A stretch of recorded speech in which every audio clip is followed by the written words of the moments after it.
तर smart city बनण्याचं स्वप्न पाहणाऱ्या हिंगोली शहरातील छत्रपती शिवाजी महाराज चौक मध्ये रस्त्यावर पडलेले खड्डे वाहन चालकांसाठी सध्या जीवघेणे ठरत आहेत। अकोला बायपास कडून शहरात येणारा हा एकमेव मुख्य रस्ता आहे। मात्र या रस्त्यावर ठिकठिकाणी मोठ्या प्रमाणात खड्डे पडल्याने अनेकदा अपघाताच्या घटना सुद्धा घडत आहेत, तर अनेक शाळकरी विद्यार्थी या खड्ड्यांमध्ये पडल्याच्या घटना देखील आजवर घडलेल्या आहेत। तर रोजच दुचाकी अडकून अपघात घडत आहेत।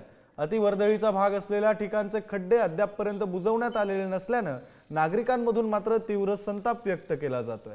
याच रस्त्यावरून आढावा घेतलाय आमचे प्रतिनिधी संतोष भिसे यांनी। पुन्हा खड्ड्याने डोके वर काढलेले आहेत। आपण सध्या होतो हिंगोली शहरातील छत्रपती शिवाजी महाराज चौकामध्ये। या ठिकाणी आपण पाहू शकता की अशा प्रकारे या ठिकाणी खड्डे पडलेले आहेत। खरं तर या खड्ड्यामुळे अनेक अपघात देखील घडत आहेत। विशेष म्हणजे हा हिंगोली शहरामध्ये एकमेव मुख्य रस्ता आहे आणि या रस्त्यावर नेहमीच वर्दळ असते। मी कॅमेरामॅनला विनंती करेन की त्याने हे खड्डे झूम करून दाखवावेत। खरं तर हिंगोली शहरामध्ये मागील काही दिवसापासून या खड्ड्याचा जो आहे ते त्रास सहन होतोय, कारण सध्या पावसाचं वातावरण आहे। हा पाऊस जे पडतोय आणि पावसाचं पाणी वाहनांच्या सहाय्याने पादचाऱ्याच्या अंगावर उडत आहे आणि एकूणच या खड्ड्यामध्ये अनेक वाहनधारक जे आहे तर पडल्याच्या देखील घटना घडल्या आहेत। मात्र सध्या तरी हे खड्डे जे आहे तर प्रवाशांची चांगली डोकेदुखी ठरत आहेत।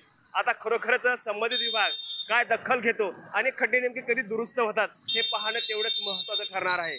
संतोष भिसे, पुढारी न्यूज, हिंगोली।